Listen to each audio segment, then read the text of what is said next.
Hello everyone, this is Jagran Tiwari, student of King George Medical University Lucknow. और इस video में आज डिस्कस करेंगे हम कुछ important points related to UPSC NET examination. Important chapters के बारे में बात करेंगे जो आपके लिए इंपॉर्टेंट रहने वाले हैं, और क्या स्ट्रेटेजी आपकी रहनी चाहिए जो आपके जो कुछ दिन बचे हुए हैं आपके एग्जामिनेशन के लिए। मिनिमम आपके पास जो 1.5 मंथ से ज़्यादा का आपके पास टाइम है, तो इस दिन में आपको कितने चैप्टर्स, कौन से चैप्टर्स आपको पढ़ने हैं, कैसे पढ़ना है, ठीक है, क्या नहीं पढ़ना है, इस तरीके से यहाँ पे हम इस वीडियो में डिस्कस करने वाले हैं। वीडियो इंपॉर्टेंट है, आप इसे देखना अच्छे से। तो आप लोगों में काफ़ी लोग हमसे ठीक है जानना चाहते थे कि हमने कैसे ये एग्ज़ाम क्लियर किया था, या फिर इससे पहले हमने कहाँ से तैयारी की थी। तो अगर मैं बताऊं तो आप नाम तो जानते होंगे, मेरा नाम जागरण तिवारी है। और मैं जो है एक ठीक है नीट ड्रॉपर था, कंप्लीट 3 इयर्स, ठीक है, कंप्लीट 3 ईयर नीट ड्रॉपर था, ठीक है। और मेरी जो 24 में जो मार्क्स बने थे नीट में, ठीक है, वो 570 का अप्रॉक्स थे। 570 मेरे जो नंबर बने थे वो आपके। इसके बाद अब नीट में जो कट ऑफ गई थी वो 24 में, वो काफ़ी ज़्यादा चली गई थी, ठीक है, वो काफ़ी ज़्यादा कट ऑफ गई थी। और जो एमबीबीएस के लिए कट ऑफ गई थी वो 660 था। तो मैंने बीएससी नर्सिंग करने का सोचा फिर। सो इसके बाद मैंने यूपी सीनेट एग्जामिनेशन दिया था, जिसमें मेरी जो रैंक आई थी वो थी, ओपन रैंक जो थी मेरी वो 95 रैंक थी, ठीक है, ओपन रैंक 95 थी। और बेसिकली मैंने ईडब्ल्यूएस, ठीक है, ईडब्ल्यूएस का भी यूज़ किया था। तो ईडब्ल्यूएस में मेरी जो रैंक थी वो 8th रैंक थी, ठीक है। तो ये तो मेरे बारे में था। और जो मेरे मार्क्स जो बने थे वो 165, ठीक, 165, क्योंकि उस समय जो पेपर था वो आपका 200 नंबर्स में होता था। तो जो मेरे नंबर थे वो 165 थे, और जो मेरी रैंक थी, ओपन रैंक थी, 95 थी। तो मुझे फर्स्ट अलॉटमेंट में ही जो केजीएमयू कॉलेज अलॉट हुआ था। ये तो मेरे बारे में एक सिंपल सा जो आप जानना चाह रहे थे, बार बार पूछ रहे थे कहाँ से मैंने पढ़ा था। तो अगर अब जैसे आप जानते हो कि मैं नीट ड्रॉपर था, ठीक है, तो 3 इयर्स नीट ड्रॉपर था। तो मुझे अच्छी खासी नॉलेज थी एनसीईआरटी की। तो मुझे फिजिक्स, केमिस्ट्री, बायोलॉजी का ऐसा कुछ पढ़ना नहीं था। बस एनसीईआरटी में यानी कि नर्सिंग एप्टीट्यूड और इंग्लिश मुझे अच्छे से पढ़ना था। तो उसके लिए मैंने एक सिंपल सा यूट्यूब पे काफ़ी सारे वीडियोस पढ़े थे। वहाँ पे एक प्लेलिस्ट जो थी, ठीक है, मोस्टली कहूँगा विजय एजुकेशन की जो प्लेलिस्ट है एक नर्सिंग एप्टीट्यूड की, उसको मैंने 10-15 दिन के अंदर ख़त्म कर दिया था। और इंग्लिश तो ऐसे भी थोड़ा सा सिंपल था, तो जो कुछ उतना मुझे आता था। तो इस तरीके से जो मैंने एग्ज़ाम दिया था डायरेक्ट, और मेरे 165 मार्क्स बचे थे। तो ये बात करते हैं एग्ज़ाम डेट के बारे में। तो आपका जो एग्ज़ाम है वो 21 मई को है, ठीक है, 21 मई को आपका एग्ज़ाम डेट है। और होप आप अच्छे से पढ़ाई कर रहे होगे अभी। इम्पॉर्टेंट भी आपके लिए पढ़ना, क्योंकि आपके पास टाइम बहुत ज़्यादा कम है। और आप देख ही रहे होगे कि आपका जो सिलेबस है, इसके साथ साथ जो additional subject like nursing aptitude और इंग्लिश भी आपका जो एग्ज़ाम में निश्चित में आता है। तो आपका जो एग्ज़ाम है वो 21 मई को, आपको पता है। अब काफ़ी लोगों के यहाँ पे सिलेबस में कन्फ्यूजन हो रहा था कि सिलेबस क्या रहने वाला है। तो अगर सिलेबस की बात की जाए तो यहाँ पे जो जनरली जो आपके एग्जाम में आता है वो आपका क्लास 11th और 12th से आता है, यानी फिजिक्स, केमिस्ट्री, बायो, वो दोनों क्लास से आती है। आपकी क्लास 11th और क्लास 12th से आती है। इसके साथ आपके पास नर्सिंग एप्टीट्यूड और इंग्लिश से भी आपका जो होता है क्वेश्चन बनता है।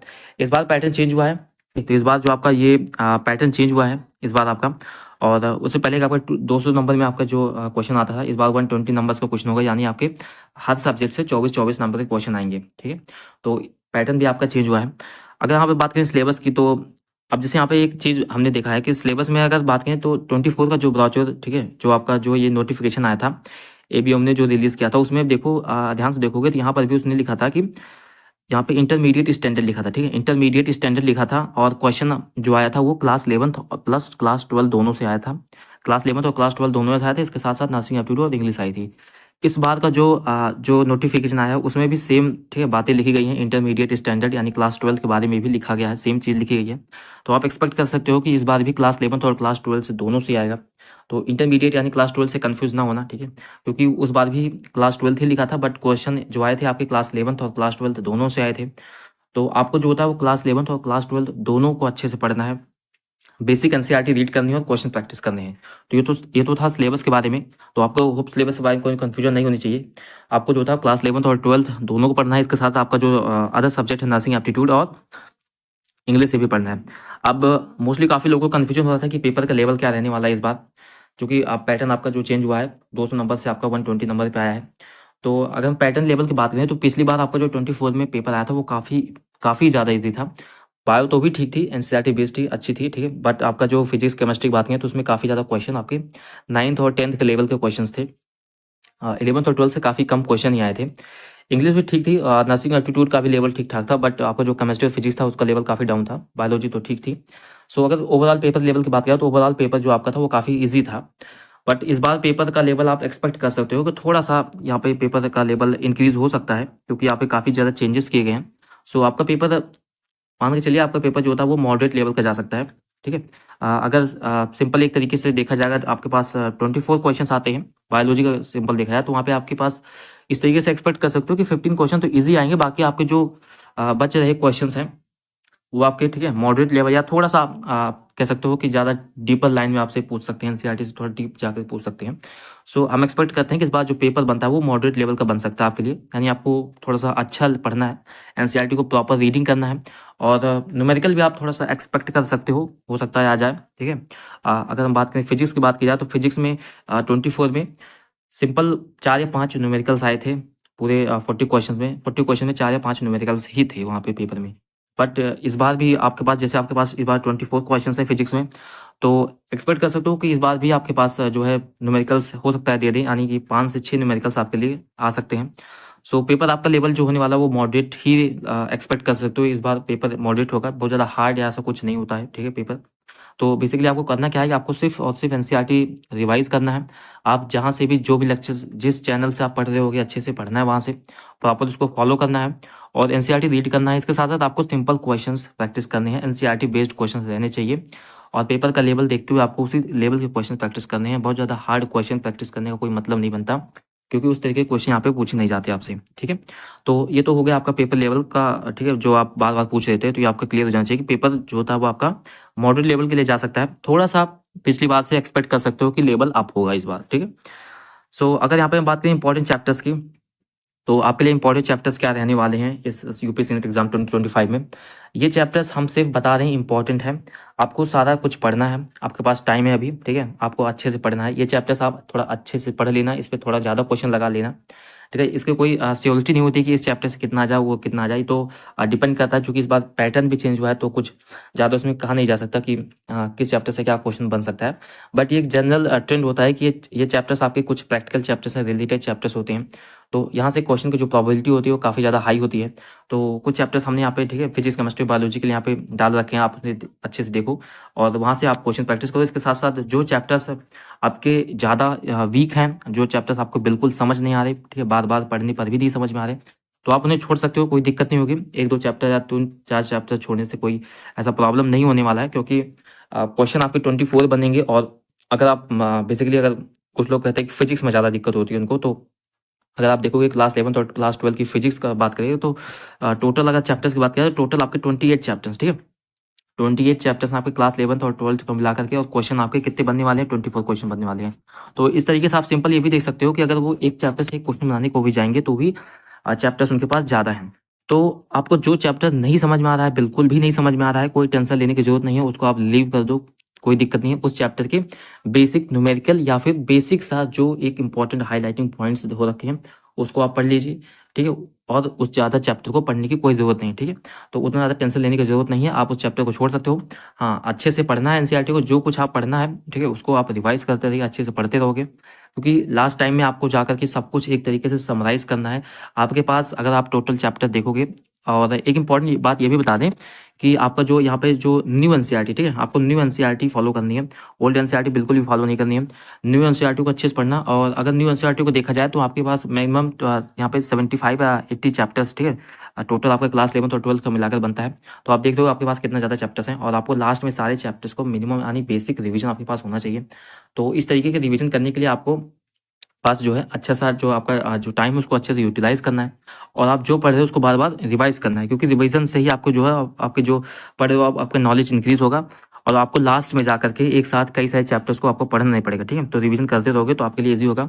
सो इसके बाद अगर बात करें आगे हम, तो यहाँ पे कुछ इंपॉर्टेंट चैप्टर्स हम बात करें बायोलॉजी की। सबसे पहले बायोलॉजी का बात करते हैं। तो अगर बायोलॉजी की बात की जाए तो बायोलॉजी में आपका जो सबसे ज़्यादा इंपॉर्टेंट चैप्टर आता है, जो एक प्रैक्टिकल चैप्टर्स है, यहाँ सारे प्रैक्टिकल चैप्टर्स ले गए हैं, और जो हाई रेटेड चैप्टर्स हैं जहाँ से क्वेश्चन बनने की प्रोबेबिलिटी ज़्यादा होती है, उन चैप्टर्स की बात करते हैं यहाँ पे हम। तो सबसे पहले आपका था cell unit of life. Important chapters को अच्छे से करके जाना, यहाँ से एक्सपेक्ट कर सकते हो 2 या 3 क्वेश्चन आपसे बिल्कुल पूछ सकते हैं, क्योंकि यहाँ पे सेल के बारे में हमेशा क्वेश्चन आता ही आता है। उसके जो ऑर्गेनल्स होते हैं, उनका जो फंक्शन होता है, ठीक है, उनके जो हार्मोन्स, उनकी जो कैरेक्टरिस्टिक्स होती है, वहाँ से हमेशा क्वेश्चन आपको देखने को मिलेगा।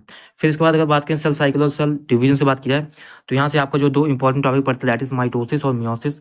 ये दोनों टॉपिक आपके लिए काफ़ी ज़्यादा इंपॉर्टेंट है। इनका यूज़ क्या होता है, ये क्यों होते हैं, कहाँ पे किस सेल में होते हैं और किस तरीके से होते हैं, इस पे आपसे क्वेश्चन पूछ सकते हैं। बायोमॉलिक्यूल्स की बात की जाए तो बायोमॉलिक्यूल्स में आपसे बेसिकली वहाँ पे फैट, प्रोटीन किसका पॉलीमर होता है, ठीक है, फैट किस चीज़ से बना होता है, और या फिर बेसिक अमीनो एसिड्स क्या होते हैं, सिंपल अमीनो एसिड्स क्या होते हैं। इन तरीके से आपसे जो है आपसे क्वेश्चन बना सकते हैं। और उसके बाद जो अगला आपका इंपॉर्टेंट चैप्टर जैसे प्लांट ग्रोथ एंड डेवलपमेंट की बात करें तो इस चैप्टर्स में आपको जो है यहाँ पे जो प्लांट के हार्मोन्स दे रखे हैं, ठीक है, जो ऑक्सिन, साइटोकाइनिन, जिबरेलिन, इस तरीके के जो आपको हार्मोन्स दे रखे हैं, उनकी जो प्रॉपर्टीज़ हैं, उनका जो यूज़ होता है, उस पर आपसे क्वेश्चन डायरेक्ट पूछा जा सकता है।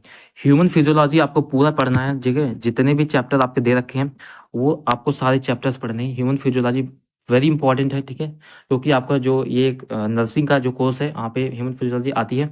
सो वो चाहेंगे कि आपको ह्यूमन फिजियोलॉजी अच्छे से आए, तो यहाँ से हमेशा क्वेश्चन पूछा ही जाता है। फिर नेक्स्ट चैप्टर आपका है स्ट्रक्चर ऑर्गेनाइजेशन एनिमल्स।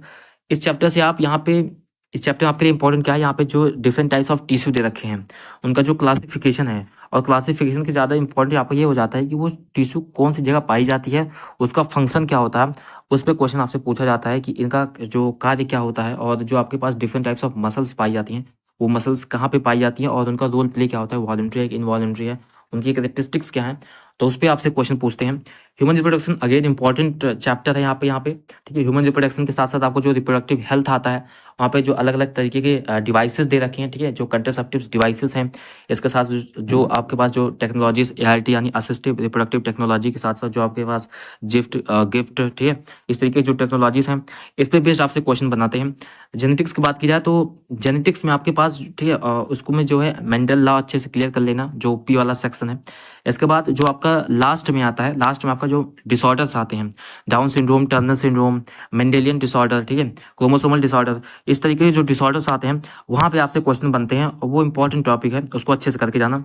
फिर मॉलिक्यूलर बेसिस ऑफ इनहेरिटेंस की बात किया तो इसमें आपके पास DNA और RNA की कैरेक्टरिस्टिक्स, उनके प्रॉपर्टीज़ क्या होती हैं, उसको अच्छे से देख लेना, ठीक है, तो ये आपके लिए इंपॉर्टेंट रहने वाला है। और इसमें इनके कंपोजिशन क्या होता है DNA RNA का, और इनका जो ट्रांसलेशन किस तरीके से होता है, तो एक बेसिक रीडिंग कर लोगे इस चैप्टर की तो उतना काफ़ी है आपके लिए, क्योंकि ये चैप्टर काफ़ी लंबा है, ज़्यादा उतना डिटेल में नहीं पढ़ना है, बट आपके पास नॉलेज होनी चाहिए कि कैसे क्या यहाँ पे आगे चलता है इसमें।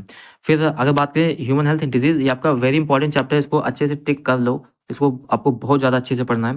ह्यूमन हेल्थ और डिजीज़ जो आपका पोर्सन है इसको बहुत ज़्यादा अच्छे से पढ़ना है।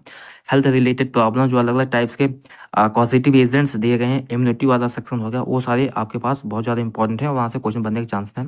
बायोटेक्नोलॉजी में आप सिंपल चैप्टर रीड कर लो, चैप्टर रीडिंग करने के बाद जो अलग अलग टाइप के एंजाइम्स होते हैं, PCR क्या होता है, उनका फंक्शन क्या होता है, कैसे काम करते हैं, प्रोसेस क्या होती है, एक बार उसको आप रीड कर लोगे तो आपके माइंड में सेट हो जाएगा, और उससे बेसिक क्वेश्चन आप, ठीक है, कर सकते हो। इकोसिस्टम में भी आप एक बार चैप्टर रीड कर लेना, चैप्टर रीड करने के बाद आपके पास जो इंपॉर्टेंट पॉइंट्स होते हैं उसको नोट कर लो, उनका क्या क्या, ठीक है, जो आपके पास अलग अलग टाइप्स के क्वेश्चन यहाँ से देखने को मिल सकते हैं, इकोसिस्टम आप थोड़ा सा एक बार रीड कर लें। तो ये आपके जो थे, ये आपके कुछ बायोलॉजी के इंपॉर्टेंट चैप्टर्स थे। अब हम यहाँ पे बात करते हैं फिजिक्स का। फिजिक्स काफ़ी लोगों को प्रॉब्लम देती है, ठीक है, तो यहाँ पे सबसे पहले फिजिक्स के लिए आपकी स्ट्रेटेजी क्या रहनी चाहिए। फिजिक्स में आप पढ़ रहे होगे, ठीक है, जहाँ से भी आप पढ़ रहे हो, यूट्यूब से पढ़ रहे हो या फिर आप लेक्चर से पढ़ रहे होगे या फिर बुक से पढ़ रहे होगे, जहाँ से भी आप पढ़ रहे हो आपको रिवीजन करना है। फिजिक्स में रिवीजन नहीं करोगे भूल जाओगे, आज पढ़ा समझ में आ गया, 2 दिन बाद नहीं पढ़ा, उसको नहीं रिवाइज किया, उसके बाद भूल जाओगे और फिर से लगेगा कि हमें कुछ नहीं आ रहा, ठीक है। तो आपको रिवीजन कर देना, जो कुछ आप पढ़े, चाहे थ्योरी पढ़ा, चाहे न्यूमेरिकल पढ़ा, कुछ भी पढ़ा, 5 मिनट उसे कॉपी खोल करके एक बार फिर से देख लो। देखने से आपके पास फिर से वो सारी चीज़ें आपके दिमाग में फिट हो जाएंगी और आपको काफ़ी दिनों तक याद रहेगा, ठीक है। तो इस तरीके से आपके कंसेप्ट भी क्लियर रहेंगे और क्वेश्चन आपको करने में दिक्कत नहीं होगी। सबसे पहला जो चैप्टर यहाँ पे है that is units and measurement, या काफ़ी ज़्यादा इंपॉर्टेंट चैप्टर है। यहाँ से आपको डायमेंशन वाले फॉर्मूले, डायमेंशन आपसे पूछा जा सकता है यहाँ पे। डायमेंशन के साथ साथ आपका जो स्क्रू गेज होता है, वर्नियर कैलिपर्स, इनका यूज़ क्या होता है, ये क्यों यूज़ किए जाते हैं, इस पर तो न्यूमेरिकल नहीं आएगा कि इसका क्या होता है, बट इसका यूज़ आपसे पूछा जा सकता है। स्ट्रेट लाइन की बात की जाए, मोशन की बात की जाए, तो यहाँ पे आपसे बात सिंपल मोशन क्या होता है, ठीक है, उसका एग्जांपल क्या होता है, इसके साथ आपके जो तीनों लॉ हो गए, ठीक है, सिंपल मोशन के आपके पास जो फॉर्मूला हो गए, S equal U2 plus height square, V equal U plus AT, इस पे आपसे सवाल पूछे जा सकते हैं। वेक्टर्स की बात करें तो वेक्टर्स पे सवाल था, ठीक है, 24 में आपके पास यहाँ पे क्वेश्चन आया था वेक्टर्स पे। तो वेक्टर्स सिंपल वेक्टर पढ़ना है, वेक्टर की प्रॉपर्टीज पढ़नी है और एक 1 या 2 न्यूमेरिकल्स कर लेने हैं। वर्क एनर्जी की बात किया तो वर्क एनर्जी पर भी क्वेश्चन आया था 24 में। यहाँ पे जो अलग अलग टाइप की आपके पास एनर्जी होती है, ग्रेविटेशनल एनर्जी होती है और जो काइनेटिक एनर्जी होती है, पोटेंशियल एनर्जी होती है, जो अलग अलग एनर्जी होती है उनका जो एप्लीकेशन होता है, स्प्रिंग में कौन सी एनर्जी स्टोर होती है, स्ट्रेस्ड में होती है। तो इस तरीके से यहाँ पे क्वेश्चन पूछ सकते हैं। बेसिक ग्रेविटेशन की बात किया तो ग्रेविटेशन आपको बेसिक पढ़ना है। ग्रेविटेशन बेसिक क्या करना है, न्यूमेरिकल नहीं दिक्कत, कोई दिक्कत नहीं है, न्यूमेरिकल काफ़ी बड़े बड़े हैं, उसको जरूरत नहीं है। आपको थ्योरी पढ़नी है, सैटेलाइट्स क्या होती हैं, उनको जो सिंपल क्वेश्चन आपको वो देखने हैं। इजेक्शन ऑफ कोई चीज़ को अगर हम अर्थ से ऊपर जाते हैं तो उसकी स्पीड कितनी रहनी चाहिए। तो बेसिक जो 1 पॉइंट क्वेश्चंस हैं उसको आप अच्छे से देख लेना। विस्कोसिटी की बात की जाए, जो आपका फ्लूइड डायनेमिक्स आता है, तो फ्लूइड डायनेमिक्स आपके पास विस्कोसिटी अच्छे से देख लेना एक बार क्या होता है। सरफेस टेंशन लास्ट में पड़ता है, उसको एक बार देख लेना कि सरफेस टेंशन क्या होता है, कैसे काम करता है। केटीजी में बात करें तो काइनेटिक थ्योरी ऑफ गैसेस में आपके पास जो डिफरेंट टाइप्स ऑफ गैसेस होती हैं, ठीक है, जो आपके पास डिफरेंट टाइप्स ऑफ लॉस हो गए, बॉयल्स लॉ, चार्ल्स लॉ, ठीक है, इस तरीके के जो लॉज हैं इनको आप अच्छे से देख लेना कि किसमें क्या चीज़ कांस्टेंट होती है। और जो काइनेटिक थ्योरी है आपकी, जो काइनेटिक थ्योरी है उसके जो पोस्टुलेट्स हैं आपके पास क्या कहती है, उसको भी अच्छे से एक बार ध्यान से पढ़ लेना। साउंड वेव्स की कैरेक्टरिस्टिक्स देख लेना लास्ट में जो पड़ता है। इसके बाद बात करें यहाँ पे तो आप इलेक्ट्रिक फील्ड और यूनिट, जो इलेक्ट्रिक फील्ड की प्रॉपर्टी होती है, इलेक्ट्रिक फील्ड्स होती क्या है, इनकी जो यूनिट्स होती है, यूनिट्स काफ़ी ज़्यादा क्वेश्चन पूछा जाता है। कैरेक्टरिस्टिक्स पे भी आपसे क्वेश्चन पूछ सकते हैं। कैपेसिटर देख लेना, कैपेसिटर क्या आपके जो इसका यूनिट क्या होता है, फैराडे, उसके बाद जो आपका कैपेसिटेंस क्या होता है और कैपेसिटर का यूज़ क्या होता है, क्यों यूज़ किया जाता है। तो जनरल क्वेश्चन है, जनरल टॉपिक्स हैं और इन सारे टॉपिक्स को आपका बेसिक नॉलेज तो होनी ही चाहिए। कौन सा क्वेश्चन कहाँ से पूछ लें कुछ नहीं पता होता है, ठीक है। तो अभी भी पैटर्न चेंज भी हुआ है तो ज़्यादा कुछ आप प्रिडिक्ट नहीं कर सकते। अगर बात करें करंट इलेक्ट्रिसिटी की तो यह भी आपका इंपॉर्टेंट चैप्टर, यहाँ से आपके पास एक अच्छा, यहाँ से 2 न्यूमेरिकल पूछे गया था। करंट इलेक्ट्रिसिटी आपसे 2 न्यूमेरिकल पूछे गए थे सीरीज और पैरेलल पे, बल्ब वाला जो आपका टॉपिक पड़ता है वहाँ से क्वेश्चन पूछा गया था, अच्छा क्वेश्चन पूछा गया था। तो आपसे यहाँ पे न्यूमेरिकल एक्सपेक्ट कर सकते हो कि करंट इलेक्ट्रिसिटी से आप न्यूमेरिकल दे सकते हैं। तो सीरीज पैरेलल, इसके साथ साथ आपका जो ओम्स फार्मूला हो गया और इसके साथ आपका जो किरचॉफ लॉ होता है इसका यूज़ क्या होता है, और जो एमीमीटर होता है क्या होता है, इसका फंक्शन क्या होता है, फिर आपके पास मीटर ब्रिज का फंक्शन क्या होता है, पोटेंशियोमीटर का फंक्शन क्या होता है, एक तरीके से इसका यूज़ क्या होता है, बस आपको पढ़ना है। इसका न्यूमेरिकल्स नहीं जाने, इसके फॉर्मूले पे नहीं जानी, बस आपको इसको पता होना चाहिए कि मीटर ब्रिज होता क्या है, पोटेंशियोमीटर क्या होता है, आपको ये सारी पता होनी चाहिए। और पैरेलल बेसिक न्यूमेरिकल्स वही बता रखो कि न्यूमेरिकल्स आपसे यहाँ से एक्सपेक्ट कर सकते हो कि इस चैप्टर से आपको न्यूमेरिकल मिल सकते हैं। मैग्नेटिज्म की बात किया, मैग्नेटिज्म आपको सिंपल मैग्नेटिज्म देखना है कि मैग्नेट काम कैसे करता है, उसका यूज़ क्या होता है, उसको जो बेसिक थ्योरीज दी गई है एनसीईआरटी में कि सोलेनाइड क्या होता है, सोलेनाइड का फार्मूला क्या होता है, सिंपल सिंपल जो फार्मूले हैं उसे आप अच्छे से देख लोगे तो आपको बेसिक फिजिक्स पढ़ लोगे तो उतना दैट इज कॉम्प्लीट, ठीक है, उतना आपके लिए इंपॉर्टेंट है। ट्रांसफार्मर की बात किया तो ट्रांसफार्मर ये आपका इंपॉर्टेंट टॉपिक रहने वाला है। ट्रांसफार्मर आपसे step down transformer, step up transformer, जो अलग अलग टाइप के ट्रांसफार्मर होते हैं उस पर आप देख सकते हो। ईएमडब्ल्यू ये एक इंपॉर्टेंट चैप्टर है, ठीक है, हाई स्कोरिंग चैप्टर है। ईएमडब्ल्यू से आपके पास क्या पूछ सकते हैं, ईएमडब्ल्यू से आपके पास जो अलग अलग टाइप्स की मैग्नेटिक वेव्स होती हैं उनमें उनकी जो कैरेक्टरिस्टिक्स क्या होती हैं, हाईएस्ट एनर्जी वेव्स क्या होती हैं, हाई रेंज वेव क्या होती हैं। तो इस तरीके से आपसे वन लाइनर जो क्वेश्चन बनते हैं वो आप पूछे जा सकते हैं। डुअल नेचर की बात करें तो डुअल नेचर में आपसे जो होता है यहाँ पे आप जो लास्ट का जो टॉपिक पड़ता है फोटॉन क्या होता है, इसके साथ जो आपका इक्वेशन पड़ता है, इक्वेशन में आपके पास इफेक्ट कैसे करता है, फ्रीक्वेंसी का रोल क्या होता है, तो वो सारी चीज़ें आप एक बार अच्छे से देख लेना। एटम्स की सिंपल थ्योरी पढ़ लेना। न्यूक्लियर फिशन और फ्यूजन क्या होता है, इस पर भी आपसे क्वेश्चन पूछ सकते हैं कि सन में क्या होता है, न्यूक्लियर फ्यूजन होता है, फ्यूजन होता है, एटम बम्स में क्या होता है, फिर इन्हें कंट्रोल कैसे किया जाता है, मॉडरेटर क्या यूज़ किया जाता है। तो बेसिक पढ़ोगे आप, that is enough for that, ठीक है। पीएन जंक्शन डायोड का यूज क्या होता है, सेमीकंडक्टर्स बेसिक्स में जर्मेनियम क्या होते हैं, कैसे बनता है आपका पी, जो आपका जो ये पी, ये सेमीकंडक्टर्स क्या होते हैं, एन सेमीकंडक्टर्स क्या होते हैं। तो एक बार इसको अच्छे से क्लियर कर लेना। और जो आपका जो चैप्टर छूट रहा है दैट इज ठीक है, वो मिरर वाला चैप्टर, लेंस का चैप्टर, तो उसमें आप बेसिक लेंस और मिरर के यूज, कौन सा मिरर कहाँ पे यूज किया जाता है, कौन सा लेंस किस लिए यूज किया जाता है, और उसकी बेसिक प्रॉपर्टीज पढ़ लो, that is enough for the physics, ठीक है। हम बार बार बता रहे हैं कि फिजिक्स में आपको जो है बहुत ज़्यादा डीप पढ़ने की ज़रूरत नहीं है। न्यूमेरिकल्स आप उसी चैप्टर उसी क्वेश्चन का लगाना जो बेसिक वन लाइनर जो फार्मूले होते हैं, जो सिंपल बेस्ड फार्मूला होता है उसी का न्यूमेरिकल लगाना। और थ्योरी तो आपको एक बार अच्छे से पढ़नी पड़ेगी। थ्योरी आप पढ़ लोगे, जो जो आप इंपॉर्टेंट टॉपिक बता रखा हूँ इसको एक बार अच्छे से देख लेना, ठीक है, ये आपके लिए इंपॉर्टेंट रहने वाले हैं। फिर यहाँ पे बात करें, केमिस्ट्री की बात करें तो केमिस्ट्री में आपसे मोल से क्वेश्चन पूछा जाता है, मोल क्या होता है, और बेसिक क्वेश्चन आपसे आपको देखने को मिलेंगे। एटम्स, एटम्स आपसे यहाँ पे जो अलग अलग पोस्टुलेट दे रखे हैं, एटम से आपसे यहाँ पे इलेक्ट्रॉन की वैल्यू, न्यूट्रॉन की उनका चार्जेस क्या होते हैं, उस पर आपसे क्वेश्चन देखने को मिलेंगे। बेसिक इनऑर्गेनिक केमिस्ट्री में आपको देखो होल ओवरऑल इनऑर्गेनिक केमिस्ट्री में आपको करना है। इनऑर्गेनिक केमिस्ट्री में आपके पास जो अलग अलग टाइप से जैसे लाइक इलेक्ट्रोनेगेटिविटी हो गई, और जो आपका इलेक्ट्रॉन गेन एंथैल्पी हो गया, जो आपके ऑर्डर्स होते हैं किस तरीके से कौन सा ऑर्डर कहाँ जाता है, तो एक बेसिक आइडिया आपको होना चाहिए प्रोडक्ट टेबल का। तो इस पर आपसे क्वेश्चन एक्सपेक्ट करते हो। हाइब्रिडेशन आपके लिए इंपॉर्टेंट टॉपिक है, हाइब्रिडेशन आपके लिए इंपॉर्टेंट टॉपिक है, यहाँ से आपसे क्वेश्चन एक्सपेक्ट कर सकते हो। थर्मोडायनेमिक्स बात किया तो थर्मोडायनेमिक्स में आपके पास जो अलग अलग टाइप के सिस्टम है इस पर हम क्वेश्चन कराएंगे, इसका हम वीडियो लेकर आएंगे। थर्मोडायनेमिक्स में जो अलग अलग टाइप के सिस्टम होते हैं, क्लोज सिस्टम हो गया, ओपन सिस्टम हो गया, फिर इंट्रोपी क्या होती है, एंथैल्पी क्या होती है, तो इसका आप एक जनरल नॉलेज आपको होना चाहिए। उसके बाद जो अगला चैप्टर आता है जो आयनिक चैप्टर आता है, आयनिक इक्विलिब्रियम और ठीक है केमिकल इक्विलिब्रियम। तो केमिकल और आयनिक इक्विलिब्रियम में जो बेसिक थ्योरी दे रखी है उसका आपको नॉलेज होना चाहिए, ठीक है, तो वो आपके लिए इंपॉर्टेंट रहेगा। रिडॉक्स वैलेंसी की बात करें तो रिडॉक्स चैप्टर आता है, वहाँ पे जो रिडॉक्स नंबर दिया गया है, इसका हाइड्रोजन का रिडॉक्स नंबर कितना होता है, क्लोरीन का रिडॉक्स नंबर कितना होता है, तो वो आपसे क्वेश्चन बना सकते हैं। और ऑर्गेनिक केमिस्ट्री की बात करें तो ऑर्गेनिक केमिस्ट्री में आपको जनरल ऑर्गेनिक केमिस्ट्री पढ़नी है, बेसिक पढ़ना है, नॉमेनक्लेचर थोड़ा बहुत आपको आना चाहिए। थोड़ा बहुत क्या, आपको जब पढ़ोगे अच्छे से तो आपको एक जो प्रोसेस होता है उसमें आपको नॉमेनक्लेचर अच्छे से आना चाहिए। इसके बाद जो आपके आगे जब फर्दर प्रोसीड करोगे ऑर्गेनिक केमिस्ट्री में, तो जो एल्केन एल्केन एल्काइन को जो बेसिक रिएक्शंस दे रखे हैं और रिएक्शन कैसे होती हैं, उनका यूज़ क्या होता है, उसको आप देख लेना।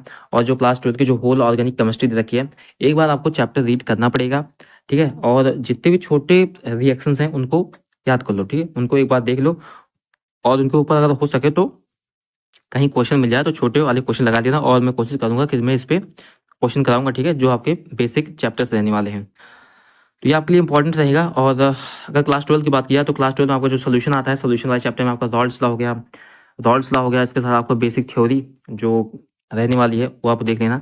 इलेक्ट्रोकेमिस्ट्री की बात करें तो इलेक्ट्रोकेमिस्ट्री में जो अलग अलग टाइप से गैल्वेनिक सेल है, इलेक्ट्रोलाइटिक सेल है, वो आप अच्छे से देखना, उनका यूज़ क्या होता है, कैसे एनर्जी कन्वर्ट होती है वो देख लेना।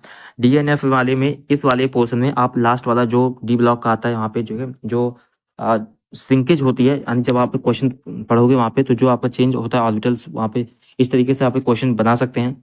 जो अलग अलग टाइप्स की वैलेंसीज होती है, ठीक है, उस पर क्वेश्चन आप देखने को मिल सकता है। आप इसको जब एक बार चैप्टर खोलोगे तो वहाँ पे इसकी प्रॉपर्टीज दे रखी हैं, डी ब्लॉक की, एफ ब्लॉक की, उस पर आप क्वेश्चन यहाँ पे एक्सपेक्ट कर सकते हो। कोऑर्डिनेशन कंपाउंड की बात किया जाए, कोऑर्डिनेशन कंपाउंड में जो नॉमेनक्लेचर वाला पोर्शन हो गया, नॉमेनक्लेचर वाला पोर्शन वहाँ पे एक बार देख लेना, उस पर एक बार उसका जो थ्योरी है उसको अच्छे से रिवाइज कर लेना। बेसिक ऑर्गेनिक जो आपकी क्लास 12 की है उसको आपको रीड करना पड़ेगा, जो सिंपल वाले फॉर्मूले हैं उसको आप अच्छे से एक बार देख लेना, पढ़ लेना, समझ लेना अच्छे से। रिएक्शन की प्रैक्टिस सिंपल वाले ही करना। बायोमॉलिक्यूल आपका ये इंपॉर्टेंट चैप्टर है, इसको तो अच्छे से करके जाना। बायोमॉलिक्यूल में जो आपके पास माल्टोज, सुक्रोज और जो कार्बोहाइड्रेट्स की क्लासिफिकेशन दे रखी हैं, ग्लाइकोजन क्या होता है, स्टार्च क्या होता है, इस पे सारी चीज़ें आपकी जो एनसीईआरटी में बिल्कुल अच्छे से क्लियर करके बताई गई हैं। फिर नर्सिंग एप्टीट्यूड बात करें तो नर्सिंग एप्टीट्यूड का आपको सिलेबस पता होगा, और नर्सिंग एप्टीट्यूड में आप अच्छे से एक बार देख लो कि आपके लिए कौन कौन से टॉपिक इंपॉर्टेंट है। आपके पास डिजीज जो कम्युनिकेबल डिजीज है, नॉन कम्युनिकेबल डिजीज, इस पर क्वेश्चन आपसे पूछे जाते हैं। न्यूट्रिशन और मेल न्यूट्रिशन पर आपसे क्वेश्चन पूछे जाते हैं, किस तरीके का कौन सा फ्रूट है आपको क्या देता है, और किसकी ना खाने से, कौन सा फ्रूट ना खाने से कौन सा, ठीक है, आपको फूड ना खाने से क्या दिक्कत हो सकती है, वो सारी चीज़ें। वाइटल साइन आपसे पूछे जा सकते हैं, वाइटल साइन में आपका क्या होता है, वाइटल साइन में आपका जो बीपी होता है, पल्स आता है, ठीक है, बीपी पल्स आता है, ये सारी चीज़ें अगर बढ़ती हैं तो उसको कौन सी कंडीशन, लाइक जैसे अगर आपकी बीपी जो है वो 100 से प्लस ऊपर चली जाती है उसे टैकीकार्डिया बोलते हैं, अगर वो 60 से नीचे होती है उसे ब्रैडीकार्डिया बोलते हैं। तो इस तरीके से जो टर्म होते हैं अलग अलग वो आपसे पूछे जाते हैं।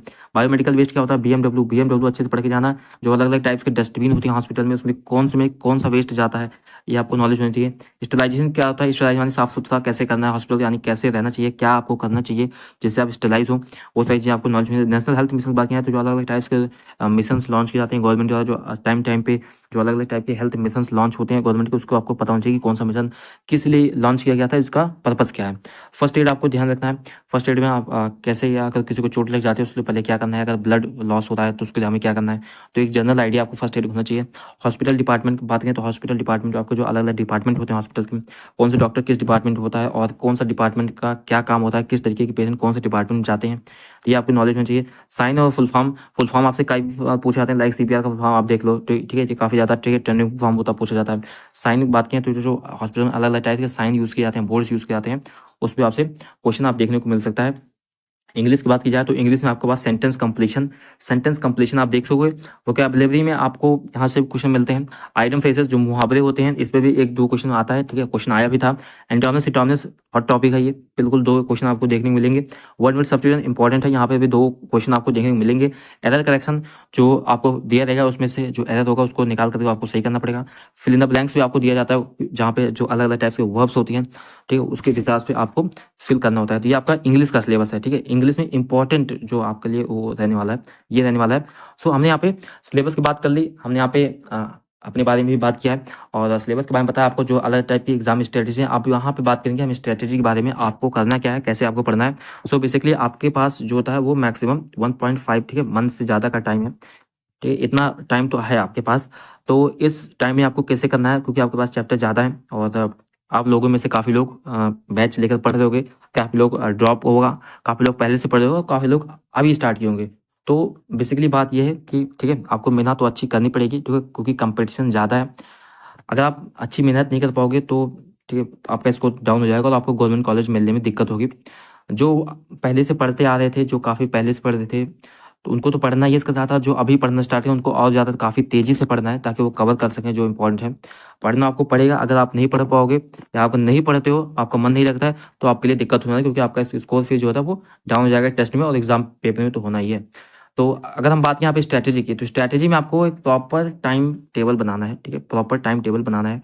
प्रॉपर टाइम टेबल के बाद ही आप अच्छे से पढ़ने स्टार्ट करना, कि आपके पास जो टाइम है आपको उसको अच्छे से यूटिलाइज करो। आप सारा काम करने के बाद, जो आपका इंपॉर्टेंट काम है वो आप करने के बाद जितना भी टाइम बचता है, आपको सारा टाइम आपको पढ़ाई में ही देना है। ऐसा नहीं है कि मैंने 4 घंटे पढ़ लिया, 5 घंटे पढ़ लिया, अब नहीं पढ़ने वाला, अब मैं ये करूँगा वो करूँगा, ठीक है, उसका कोई मतलब नहीं है, क्योंकि कंपटीशन ज़्यादा है। पढ़ना तो आपको पड़ेगा, अच्छे से पढ़ना पड़ेगा। अगर आपको अच्छे नंबर स्कोर करने हैं तो आपको अच्छे से पढ़ना पड़ेगा। तो आप इंपॉर्टेंट टाइम, यानी आप इंपॉर्टेंट काम खत्म करने के बाद जितना भी टाइम बचता है आप उसे अच्छे से पढ़िए, प्रैक्टिस करिए, रिवीजन करिए, बार बार रिवाइज करिए। उससे आपको जो कॉन्फिडेंस आएगा और आपका स्कोर भी बढ़ेगा, ठीक है। सिलेबस आपको कंप्लीट करना है, हर एक चैप्टर को टच करना है, सारे चैप्टर जो होते हैं अच्छे से एक बार टच करते हुए जाना, एक बार अच्छे से देख लेना, रिवाइज कर लेना अच्छे से। कहीं से भी कोई भी क्वेश्चन आएगा तो आपके लिए फ़ायदा ही रहेगा। फिर अब ये तो बात हुई करना कैसे आपको। यहाँ पे कुछ डिस्ट्रैक्शंस भी आ जाते हैं कि अब पढ़ने जा रहे हो कुछ और ही चलने लगता है, आप रील स्क्रॉल करने लग जाते हो, टेलीग्राम आप यूज़ कर रहे हो, काफ़ी एक्सेसिव यूज़ कर रहे हो, अलग अलग चैनल्स में ऐड हो गए हो, ठीक है, क्विज ही करते जा रहे हो, बुक्स नहीं खोल रहे हो। तो ये सारी चीज़ें आपको बिल्कुल भी बंद कर देना है। जो इम्पोर्टेंट नहीं है उसको आपको बिल्कुल कट डाउन कर देना है। आपके लिए इस समय जो इम्पोर्टेंट, आपके लिए पढ़ाई इंपॉर्टेंट है। 1.5 मंथ आपके पास बचे हुए हैं, इसी टाइम में जो आपको पढ़ना अच्छे से पढ़ लेना। अगर आप एग्ज़ाम में अच्छा नहीं कर पाते हो तो आपको फिर से जो है पेपर देना पड़ेगा, और वो काफ़ी ज़्यादा, ठीक है, अच्छा नहीं लगता। तो आपको एक साल आपका जो था फिर से बेकार हो जाएगा। तो इसलिए आपके पास जो टाइम है उसको आप अच्छे से यूटिलाइज़ करो, और आपके पास जितना भी टाइम बचता है उसको अच्छे से उसमें आपको पढ़ना है। फिर अगर बात करें यहाँ पे एक इंपॉर्टेंट एस्पेक्ट ये भी आता है कि रिवीजन, ठीक है, बार बार बताऊँ, रिवीजन आपके लिए बहुत ज़्यादा इंपॉर्टेंट है। 10-15 लेक्चर पढ़ लिया, 20 लेक्चर पढ़ लिया, ठीक है, नोट्स रिवाइज कर लिए, किताब पढ़ लिया, कुछ भी कर लिया, अगर रिवीजन नहीं किया तो दिस इज, ठीक है, वो आपके लिए बहुत ज़्यादा दिक्कत करेगा। इसके एक्सपीरियंस से बता रहा हूँ, लास्ट में जब पेपर आपका नज़दीक आ जाएगा, यानी आपके पास जब 2-3 दिन का टाइम बचेगा और आपको सारे चैप्टर्स को समराइज़ करना है, सम अप करना है, तो आपको दिक्कत होगी, क्योंकि आपने पहले रिवीजन किया नहीं है। तो जो आप चैप्टर पढ़ने जाओगे तो आपको नया-नया चैप्टर इस तरीके से लगेगा, अभी मैं सब कुछ भूल गया हूँ, तो और वहाँ पे आपको मिक्सअप हो जाएगा, तो काफ़ी ज़्यादा दिक्कत होगी और फिर स्कोर पे ज़्यादा असर पड़ेगा। तो रोज़ आपको रिवीजन करना है, जो कुछ पढ़ा 5 मिनट 10 मिनट के लिए आपको उसको रिवाइज़ कर लीजिए। इससे आपको काफ़ी ज़्यादा फ़ायदा होगा और कॉन्फिडेंस भी आपका बना रहेगा। टेस्ट की बात करें तो टेस्ट भी आपको देते रहना है, ठीक है, चाहे आप वीकली टेस्ट दे दो या फिर आप 3 डेज़ पे टेस्ट दे दो, टेस्ट आपको देते रहना है, या फिर टेस्ट ना दे करके आप क्वेश्चन तो प्रैक्टिस करते रहो। मिनिमम 100, या ठीक है, 100 क्वेश्चन तो बिल्कुल टारगेट बना लो कि हर एक सब्जेक्ट से 20 क्वेश्चन जो होते हैं वो आपको रोज़ प्रैक्टिस करने हैं, ठीक है। तो इस तरीके से आप जो होता है वो प्रैक्टिस करते रहिए। तो ये थे कुछ इंपॉर्टेंट जो चैप्टर्स हमने बताए हैं, कुछ इंपॉर्टेंट स्ट्रेटजी के बारे में बताया है और आपको कैसे करना है। तो आपको बस सिंपल सी बात है कि जितना भी टाइम आपके पास है सारा टाइम आप यूटिलाइज करो, एनसीईआरटी पर ही फोकस करो, एनसीईआरटी पर फोकस करो, सिंपल थ्योरी रीड करो, बेसिक क्वेश्चन प्रैक्टिस करना है। और मान के चलो कि इस बार जो पेपर होगा आपका वो मॉडरेट लेवल का जा सकता है, इसलिए आपको थोड़ा सा अच्छे से पढ़ना है, रिवाइज करते रहो। रिवीजन आपके लिए काफ़ी ज़्यादा इंपॉर्टेंट है और अगर रिवीजन करते रहोगे तो आप कॉन्फिडेंस में रहोगे, आपका स्कोर भी आएगा अच्छा टेस्ट में और आप एग्जाम में भी अच्छा परफॉर्म करोगे। और अगर आप अच्छे से पढ़ लोगे तो आपको टॉप की government college like SGPGI KGMU जहाँ पे फीस भी काफ़ी ज़्यादा सस्ती होती है, और आप जब अच्छे से पढ़ोगे, ठीक है, आपका क्लिनिकल एक्सपोजर भी ज़्यादा होता है, यहाँ पे टीचर्स भी अच्छे होते हैं, पढ़ाया जाता है आपको, काफ़ी ज़्यादा फैसिलिटीज़ भी होती हैं यहाँ पे। तो उसके लिए आपको मेहनत करनी पड़ेगी। और जब आप एक अच्छे कॉलेज या गवर्नमेंट इंस्टीट्यूट से आपको पढ़ के निकलते हो तो आपको जॉब्स जो होती हैं वो काफ़ी ज़्यादा, ठीक है, सिक्योर हो जाती हैं, यानी लग जाती हैं, काफ़ी जल्दी लग जाती हैं। तो अगर आपको अच्छी गवर्नमेंट कॉलेज चाहिए तो आपको पढ़ना पड़ेगा, आपके जो प्रॉब्लम्स उसको हटाना पड़ेगा, और जो आपकी डिस्ट्रैक्शंस हैं उनको भी हटाना पड़ेगा। तो सिंपल सी बात है, आपको रिवीजन करते रहना है। रिवीजन करोगे, कॉन्फिडेंस में रहोगे, और स्कोर भी आपका इंक्रीज करेगा, और एग्जाम में भी आप अच्छा परफॉर्म करोगे। सो यहाँ पे कुछ ये थे आपके लिए इंपॉर्टेंट पॉइंट्स, जहाँ पे हमने अपने बारे में, चैप्टर्स के बारे में, और जो आपकी स्ट्रेटेजी क्या रहने वाली है एग्जाम के लिए, that is UPSC net examination के लिए, वहाँ पे हमने डिस्कस किया है। और कुछ इंपॉर्टेंट चैप्टर्स के साथ वीडियो हम अगले वीडियो में मिलेंगे। थैंक्स।